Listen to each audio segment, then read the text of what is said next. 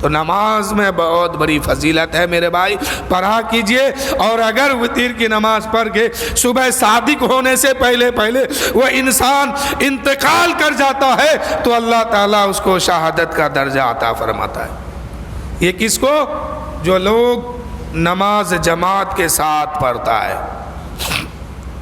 اس کے بعد رات کے آخری حصے میں 12 رکعت تہجد کی نماز 6 سلام سے پڑھتا ہے، یعنی 2 رکعت کر کے تہجد کی نماز 2 رکعت کر کے 6 سلام سے 12 رکعت ادا کیا تو اللہ تعالیٰ اس کو اجر یہ عطا فرماتا ہے کہ ہر رکعت کے بعد اس کو اجر یہ عطا فرماتا ہے کہ کل بروز محشر جب اس کو قبر سے نکالا جائے گا تو صابروں کی جھرمٹ میں اسے رکھا جائے گا، صبر کرنے والی جماعت میں اس کو رکھا جائے گا۔ یہ نماز کی فضیلت ہے۔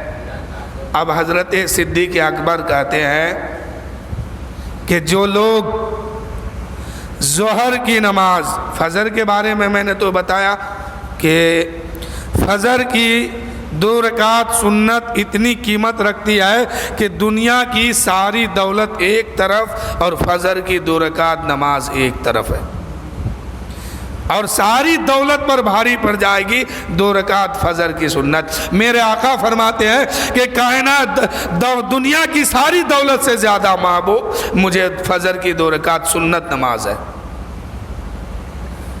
تو جب سنت کا یہ عالم ہے تو فجر کا کیا عالم ہوگا، فرض کا کیا عالم ہوگا۔ حضرت صدیق اکبر کہتے ہیں کہ جو لوگ ظہر کی نماز جماعت کے ساتھ پڑھتا ہے تو ظہر میں 4 رکعت ہے، 4 رکعت نماز کوئی انسان، کوئی بندے مومن جماعت کے ساتھ پڑھتا ہے، جو لوگ اللہ تعالیٰ اس کو ہر رکعت کے بدلے میں اور نماز 4 رکعت نماز کے اندر جو کچھ اس نے پڑھا ہر لفظ کے بدلے میں، ہر کلمے کے بدلے میں اللہ تعالیٰ اس کو جنت میں 5 محل عطا کرے گا اور 5 حوریں عطا کرے گا۔ کس کے بدلے میں؟ ظہر کی 4 رکعت نماز جماعت کے ساتھ پڑھنے سے۔ اور ہر بولی میں اس میں آپ نے جتنی باتیں کی ہے، جو کچھ آپ نے پڑھا ہے، ہر ایک کا بدلہ مل رہا ہے۔ اب آقا فرماتے ہیں، میرے نبی فرماتے ہیں کہ جب قیامت کا دن قائم ہوگا، لوگ نفسی نفسی کے عالم میں ہوں گے، اس وقت نمازیوں کی نماز براق کی شکل میں اس کے سامنے آئے گی اور اس کو اپنے اوپر سوار کر کے پل صراط پار کرا دے گی۔ کس پر؟ یہ لوگ کیسے پار ہوں گے؟ جیسے ایک تیز رفتار میں پرندہ چلتا ہے، ایسے ہی یہ لوگ پرندے کی طرح پل صراط کو پار کر جائیں گے۔ یہ کون ہے؟ جو لوگ ظہر کی نماز جماعت کے ساتھ پڑھتا ہے، جو لوگ سچے دل سے نماز ادا کرتا ہے، اللہ کی محبت میں آ کے نماز پڑھتا ہے، ان لوگوں کو یہ مقام عطا فرمائے گا رب کہ قیامت کا دن ہوگا، پوری دنیا جو ہے نفسی نفسی کے عالم میں ہوگی، اس وقت دنیا نہیں ہوگی، قیامت کا دن ہوگا، سارے لوگ نفسی نفسی کے عالم میں ہوں گے۔ ایسے عالم میں نمازی کی نماز جو ہے براق کی شکل میں اس کے سامنے آئے گی اور اس کو اپنے اوپر سوار کر کے پل صراط پار کرا دے گی، وہ لوگ جنت میں پہنچ جائیں گے۔ یہ کون لوگ ہوں گے؟ جو لوگ جماعت کے ساتھ پڑھا ہے نماز۔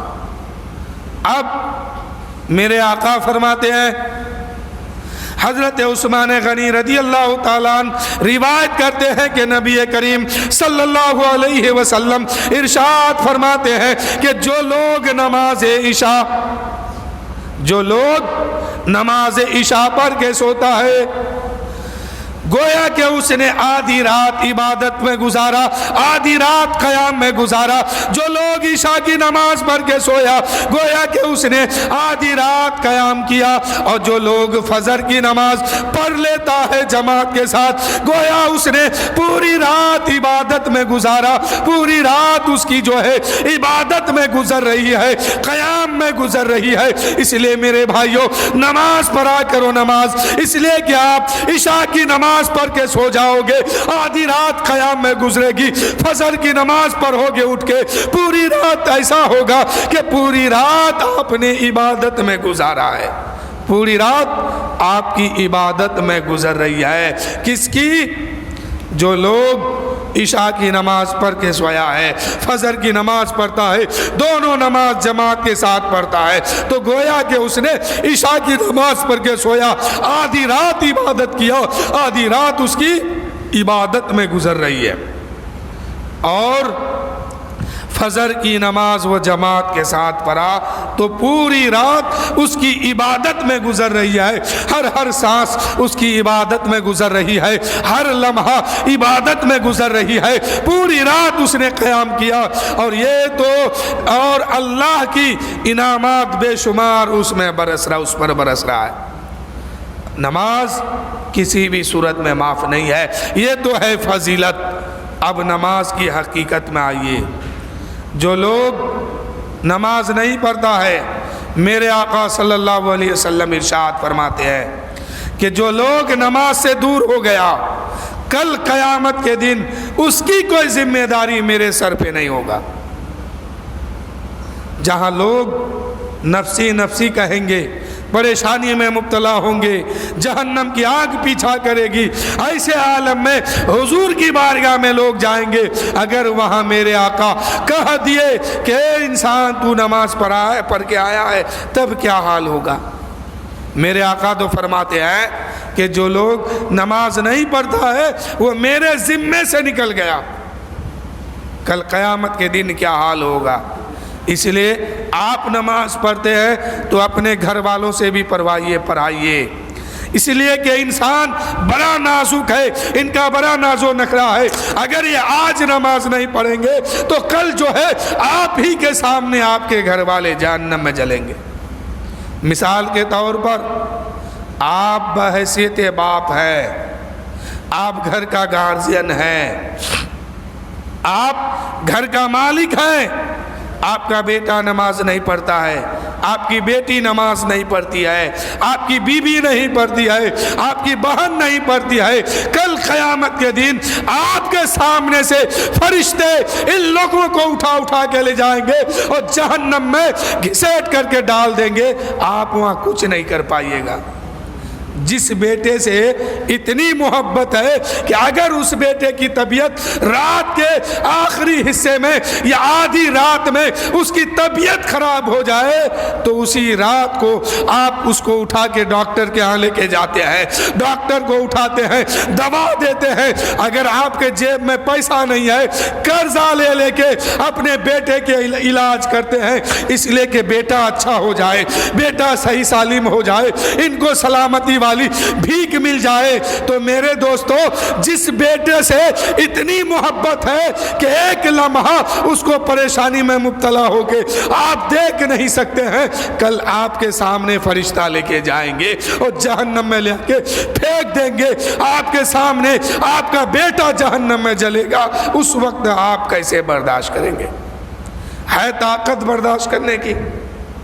ہے طاقت؟ کسی میں نہیں ہے۔ آج جس بیٹے کے لیے آپ سارے حد کو پار کر جاتے ہیں، جس بیٹے کے آرام کے لیے، جس بیٹے کی زندگی کو سنوارنے کے لیے ساری حدیں آپ پار کر جاتے ہیں، کوئی بھی مشکل آتا ہے اس کا سامنا آپ کرتے ہیں، لیکن یہی بیٹا اگر نماز نہیں پڑھتا ہے، دین سے دور ہو رہا ہے، تو فرشتہ لے کے جہنم کے طرف لے کے جائیں گے۔ اس وقت آپ ہاتھ باندھ کر کے کھڑے ہو کر کے دیکھیں گے، اس وقت بولنے کی طاقت آپ کی زبان پر نہیں ہوگی، آپ اتنا بھی نہیں کہہ پائیں گے کہ اے فرشتوں یہ میرا بیٹا ہے، میں اس سے بہت محبت کرتا ہوں، اس کو جہنم میں مت لے جاؤ، اتنا بھی کہنے کی طاقت آپ کے اندر نہیں ہوگی۔ اس لیے چاہتے ہیں کہ اگر میرا بیٹا، میری بیٹی، میرے گھر والے جنت میں جائے تو ان لوگوں پر سختی کیجئے اور نماز ان لوگوں سے پڑھوائیے۔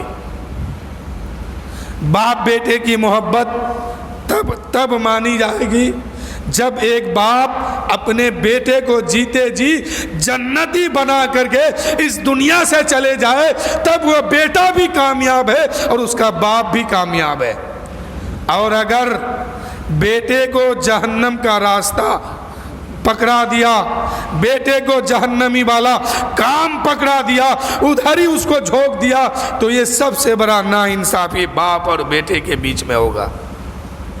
وہ باپ نہیں، بڑا خطرناک مجرم ہے، وہ بڑا خطرناک انسان ہے وہ جو اپنے بیٹے کو جنت کے طرف لے کے نہیں گیا، جہنمی کے طرف چھوڑ دیا۔ وہ باپ بہت بڑا مجرم بنے گا کل قیامت کے دن۔ اس لیے آپ نماز پڑھتے ہیں، اگر سچی محبت آپ اپنے خاندان سے، اپنے گھر والوں سے، اپنے رشتہ داروں سے، اپنے بیٹا اپنی بیٹیوں سے، اپنی بیوی اپنی بہن سے، اپنی ماں اپنے باپ سے اگر سچی محبت ہے تو نماز پڑھوائیے، اور جہنم سے بچانا چاہتے ہیں تو ان لوگوں کو سختی کے ساتھ نماز پڑھنے کی تلقین کیجیے۔ ورنہ اگر آپ کے جیتے جی وہ لوگ جہنم کا راستہ اختیار کر لیے تو پھر آپ کے باپ ہونے کا کوئی فائدہ اسے نہیں ملے گا۔ اس لیے میرے بھائیو، آپ نماز پڑھتے ہیں نا، لیکن آپ کا بیٹا بھی گھر میں ہے، کبھی میں نہیں دیکھتا ہوں کہ آپ کا بیٹا کب آتا ہے کب نہیں آتا ہے۔ آپ کیسا باپ ہے کہ آپ کا بیٹا آپ کے ساتھ نماز پڑھنے نہیں آتا ہے؟ نماز تو ہر بیٹا ایک دن پڑھے گا اگر ماں باپ چاہ لے تو۔ ماں باپ چاہ لے تو ہر بیٹا نماز پڑھے گا، لیکن ماں باپ چاہتا نہیں ہے کہ میرا بیٹا جنت میں جائے۔ سچائی یہی ہے۔ اور میرے نبی فرماتے ہیں جو نماز چھوڑ کے زندگی گزارتا ہے اس کی ذمہ داری کل بروز محشر میرے سر پہ نہیں ہوگا۔ تو اب بتائیے، جس کی ذمہ داری میرے نبی نہیں لے رہے ہیں تو اس کا ٹھکانہ کہاں ہوگا؟ اور آپ نماز پڑھتے ہیں تو آپ کوئی بڑا کام نہیں کرتے ہیں، آپ پر فرض ہے، یہ پڑھنا ہی ہوگا، نہیں پڑھیں گے تو جہنم میں جانا ہوگا۔ اس لیے آپ پڑھتے ہیں، جہاں جہنم سے بچنے کی تیاری آپ کرتے ہیں تو آپ اپنے بیٹے سے کیوں نہیں کرواتے ہیں، اپنی بیٹی سے کیوں نہیں کرواتے ہیں؟ ضروری اس بات پر ہے، سچا باپ وہی ہے، نیک باپ وہی ہے، اچھا باپ وہی ہے، اچھے اخلاق والے باپ وہی ہے جو خود بھی جہنم سے بچتا ہے اور اپنے بچوں کو بھی جہنم سے بچاتا ہے۔ مثال کے طور پر آپ باپ ہیں، 4 بیٹا آپ کے پاس ہے، 3 بیٹا ہے، 2 بیٹا ہے، 1 بیٹا ہے، 5 بیٹا ہے۔ ابھی روڈ پر کوئی کسی نے آپ کے 1 بیٹا کو مارنا پیٹنا شروع کرے تو آپ برداشت کر پائیے گا؟ یہاں بیٹھ کے میلاد سنیے گا کہ اس بیٹے کو بچانے جائیے گا؟ بچانے جائیے گا؟ صرف وہ مار رہا ہے، جان نہیں لے رہا ہے، ختم نہیں کر رہا ہے، 2-4 جھاپڑ اس کو مارا ہے تو اس کی محبت میں آپ میلاد چھوڑ کر کے روڈ پر جائیں گے بیٹے کو بچانے کے لیے۔ کل بروز محشر قائم ہوگا، حشر کا دن ہوگا، حساب کا دن ہوگا، کتاب کا دن ہوگا، لوگ نفسی نفسی کے عالم میں ہوں گے۔ ایسے عالم میں آپ کا بیٹا اگر نماز نہیں پڑھتا ہے، روزہ نہیں رکھتا ہے، عبادت نہیں کرتا ہے تو اللہ تعالیٰ حکم دے گا، اے فرشتوں اس کو اٹھاؤ اور اس کو لے کے جہنم میں پھینک دو۔ آپ وہاں پر موجود ہوں گے، آپ کے سامنے سے آپ کے بیٹے کا فرشتے ہاتھ پکڑیں گے اور گھسیٹتے ہوئے جہنم کے طرف لے کے جائیں گے، آپ وہاں کچھ نہیں کر پائیے گا۔ آپ وہاں کچھ بھی نہیں کر سکتے ہیں، یہاں تک کہ آپ کی زبان بھی نہیں کھلے گی اس وقت کہ فرشتوں یہ میرا بیٹا ہے، میں جنت میں جا رہا ہوں، میرے ساتھ اس کو جانے دو، یہ بھی نہیں کہہ پائیں گے۔ تو اس وقت آپ کو اچھا لگے گا کہ آپ کا بیٹا آپ کے سامنے سے جہنم کے طرف جائے گا، اس وقت آپ دیکھ کے برداشت کریں گے، اس وقت آپ کو اچھا لگے گا کہ میرا بیٹا جہنم میں جا رہا ہے تو جانے دے، میں جنت میں جا رہا ہوں۔ یہ اچھی بات ہے؟ نہیں، وہاں تو تڑپیں گے، روئیں گے، لیکن بچانے کی طاقت آپ میں نہیں ہوگی۔ وہاں بھی روئیں گے، افسوس ظاہر کریں گے کہ کاش جیتے جی دنیا میں رہ کر کے اپنے بیٹے کو دین پر چلاتا، عبادت کرنے کہتا، اللہ کو مانتا، اللہ کی فرما برداری کرتا اور اللہ کے سامنے نماز میں کھڑے ہو کر کے نماز پڑھتا، تو یہ بیٹا جو ہے آج جہنم کے طرف نہیں جاتا بلکہ جنت میں داخل ہو جاتا۔ تو یہ کام کرنے کی ضرورت ہے میرے بھائی۔ آپ کو باپ بنایا گیا ہے، بیٹا دیا گیا ہے، بیٹی دی گئی ہے، تو ان لوگوں کو بچائیے جہنم کی آنکھ سے۔ قرآن کہتا ہے اے لوگوں ڈرو اس آنکھ سے، بچو اس آنکھ سے، اور اپنے بچوں کو بھی بچاؤ، اپنے گھر والے کو بھی بچاؤ۔ تو میرے بھائی آپ تو نماز پڑھتے ہیں، آپ تو روزہ رکھتے ہیں، آپ تو عبادت کرتے ہیں، لیکن اپنے بچوں کو کیوں نہیں بچاتے ہیں؟ اس کا مطلب یہ دو نکلتا ہے، اس کا مطلب دو نکلتا ہے۔ چاہے تو آپ اپنے بچوں سے سچی محبت نہیں کرتے ہیں، چاہے تو آپ اپنے بچوں سے سچی محبت نہیں کرتے ہیں، یا تو پھر آپ سچے باپ نہیں ہیں۔ اس کا دو ہی جملہ ہے، یا تو پھر آپ اچھے باپ نہیں ہیں، اچھے باپ کا رول ادا نہیں کر رہے ہیں، یا تو پھر آپ اپنے بچوں سے محبت نہیں کرتے ہیں۔ اگر محبت ہوتی تو جہنم سے بچاتے، محبت ہوتی تو نماز میں کھڑے کرتے، محبت ہوتی تو جہنم کی جلتی ہوئی انگاروں سے اپنے بیٹے کو محفوظ کر لیتے، اپنے بیٹے کو بچانے کی کوشش کرتے، اور اگر محبت ہوتی تو ہمیشہ ہمیشہ اپنے بچوں کو نماز پڑھنے کی تلقین کرتے۔ لیکن میں یہاں 10-12 سال سے ہوں، لیکن جب بھی میں دیکھتا ہوں صرف آپ ہی لوگ پڑھتے ہیں، آپ لوگ اپنے بچے کو نہیں لاتے ہیں، اپنے بچے کو نہیں لاتے ہیں۔ ہر آدمی کے پاس بیٹا ہے، سب کو آزاد چھوڑے ہوئے ہیں، سب کو آزادی دیے ہوئے ہیں۔ اور نبی کی حدیث نہیں سنے ہیں کہ ایک نماز کوئی جان بوجھ کے چھوڑ دے گا تو اس کو کروڑوں سال جہنم میں جلنا ہوگا، ایک نماز کے بارے میں۔ اور جو انسان 10 سال چھوڑ دیا، 20 سال چھوڑا، 30 سال چھوڑ دیا، بڑھاپے میں آیا، اس کا کیا حال ہوگا؟ اگر یہ سوچ کے آپ نے اپنے بچوں کو ڈھیل دیا ہے کہ بڑھاپا آئے گا تو یہ سدھر جائے گا، نماز پڑھے گا، تو یہ سب سے غلط فہمی آپ کی ہے۔ اس لیے یہ سوچ اپنے ذہن سے نکالیے۔ اگر ایک رکعت نماز، ایک ٹائم کی نماز چھوٹ رہی ہے جان بوجھ کر کے، تو ایک نماز کے بدلے میں میرے آقا فرماتے ہیں کہ اس کو 1 کروڑ 2 کروڑ اور کچھ سال اور بھی ہے، اس کو جہنم میں جلنا ہوگا۔ جب اتنی سزا پوری ہوگی پھر دوسری نماز کھولی جائے گی، اس کے بعد پھر تیسری، چوتھی، اسی طرح سے ایک دن میں 5 نماز ہے۔ کہاں کھوئے ہیں آپ؟ کہاں گھوم رہے ہیں؟ سوچ رہے ہیں کہ مسلمان ہیں، ہم نے سارا کام کر لیا، کوئی کام آپ نے نہیں کیا ہے، کوئی کام اب تک آپ نے نہیں کیا ہے جنت میں جانے کا۔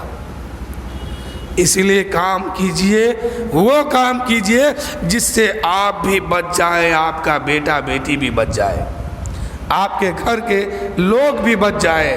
حقیقت میں وہی مسلمان ہے, حقیقت میں وہی کامیاب انسان ہے جو خود بھی جہنم کی آگ سے بچتا ہے اور دوسروں کو بھی بچانے کی کوشش کرتا ہے.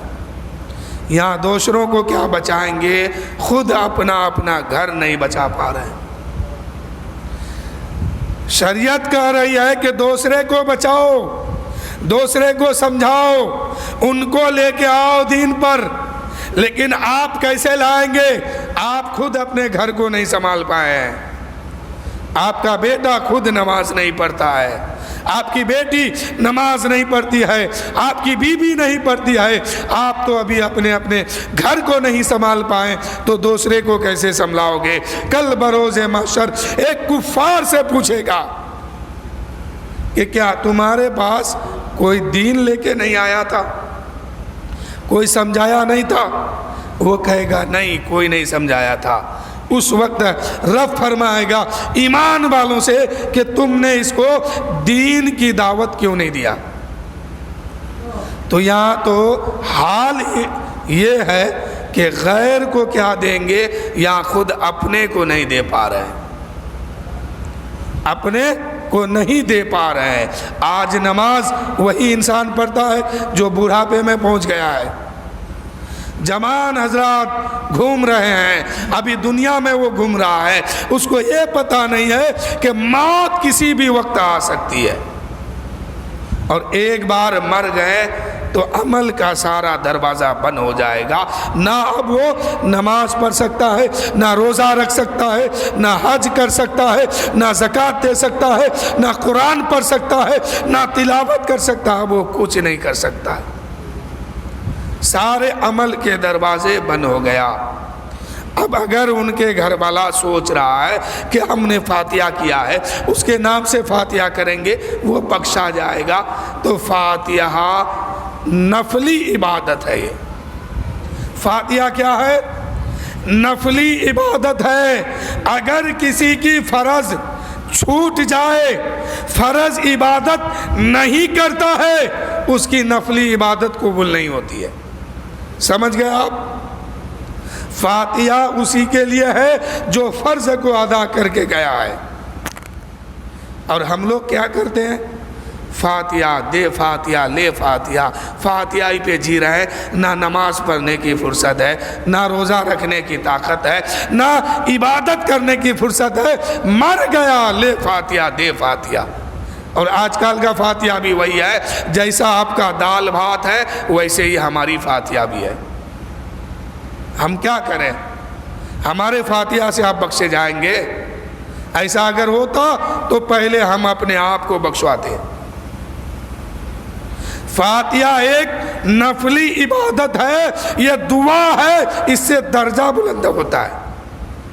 جو فرض چھوٹ گیا اس کے بارے میں وہاں حساب دینا ہوگا اور اس کا سزا لینا ہوگا. اور میرے نبی کی حدیث ہے, جو انسان نماز نہیں پڑھتا ہے اس کی دعا قبول نہیں ہوتی ہے. آج کہتے ہیں نا کہ فلاں آدمی بیمار ہے دعا کیجئے, فلاں آدمی پریشان ہے اس کے لیے دعا کیجئے, اور وہ بیچارہ نماز پڑھتا ہی نہیں. اب اس مسجد میں اس کے لیے دعا ہو رہی ہے. اگر بیمار پڑ گیا, پیسہ والا ہے, مالدار آدمی ہے, دولت ہے, اور بیمار ہو گیا, تو پورے شہر کی مسجد میں دعا ہو رہی ہے. اور کسی کو یہ خبر نہیں کہ وہ نماز پڑھتا تھا کہ نہیں پڑھتا تھا. اگر نماز پڑھتا تھا تو ہر مسجد کی دعا, ہر مسجد میں دعا کرنے والے کی دعا اس کے حق میں قبول ہوگی. اور اگر نماز نہیں پڑھتا تھا تو پورے شہر کی دعا کیا, خانہ کعبہ کے امام صاحب اگر اس کے حق میں دعا کرے تو اس کی بھی دعا اس کے حق میں قبول نہیں ہو سکتی ہے. کیوں نہیں ہوگی؟ کہ بے نمازی کے حق میں کبھی دعا قبول نہیں ہوتی ہے, اور بے نمازی اپنے بارے میں دعا کرے اس کی بھی دعا قبول نہیں ہوتی ہے, رد ہو جاتی ہے. اور فاتحہ میں آپ لوگ ہم لوگ لگے ہوئے ہیں تو فاتحہ نفلی عبادت ہے، اس کو کیجئے، ثواب کا کام ہے، لیکن اگر فرض چھوٹا ہے تو آپ کا فاتحہ کام نہیں آئے گا۔ فاتحہ اسی کے لیے ہے جو فرض عبادتوں کو ادا کیا ہے، فرض کا پتہ نہیں نفل میں پڑا ہوا ہے۔ تو میرے دوستو، نماز خود بھی پڑھیے، اپنے بچوں کو بھی پڑھوائیے، اپنے بیٹا بیٹی، اپنی بیوی بہن، ماں بھائی برادر رشتہ دار باپ خاندان جو بھی ہے سب سے پڑھوائیے، سب کو سکھائیے۔ نماز سے کسی کو چھٹی نہیں ہے، نماز سے کسی کو چھٹی نہیں ہے، کسی بھی عمر میں ہو، حد بلوغیت سے لے کر موت کی آخری شام تک نماز فرض ہے، نماز فرض ہے۔ جب تک ہوش و حواس ہے نماز اس پر فرض ہے۔ نماز پڑھیے، جسم میں طاقت ہے کھڑے ہو کے پڑھیے، طاقت نہیں ہے بیٹھ کے پڑھیے، بیٹھ کے نہیں پڑھ سکتے ہیں لیٹے لیٹے پڑھیے، وہ بھی نہیں ہو سکتا ہے تو اشارے سے پڑھیے۔ دماغ سلامت ہے نماز معاف نہیں ہے، چاہے عورت ہو چاہے مرد ہو۔ حد بلوغیت کو پار کیا، نماز فرض ہو گئی، اب اس کو نماز پڑھنا ہے، نماز پڑھنا ہے، نماز پڑھنا ہے۔ اور میرے آقا فرماتے ہیں نماز دین کا کھمبا ہے، دین کا ستون ہے۔ الصلاۃ عماد الدین، نماز دین کا کھمبا ہے یہ، اور اسی کو کوئی اگر گرا دے تو پھر وہ کیسا مسلمان ہوگا وہ میدان محشر میں پتہ چلے گا۔ وہاں ایک ایک وقت کی نماز کے بارے میں حساب ہوگا۔ تو میرے دوستو وقت بہت زیادہ ہو گیا، اور یہ محفل جو ہے شادی کے تعلق سے سجایا ہے ہمارے دل جانی صاحب۔ اللہ تعالیٰ کی بارگاہ میں دعا ہے کہ جس بچی کی اور لڑکا کی شادی ہے مولا، تو اپنے حبیب کے صدقے میں سنت مصطفیٰ پر عمل کر کے نکاح کرنے کی توفیق دے، اور اپنے حبیب کے صدقے میں اس نکاح کو قبول عطا فرما۔ وآخر الدعوانا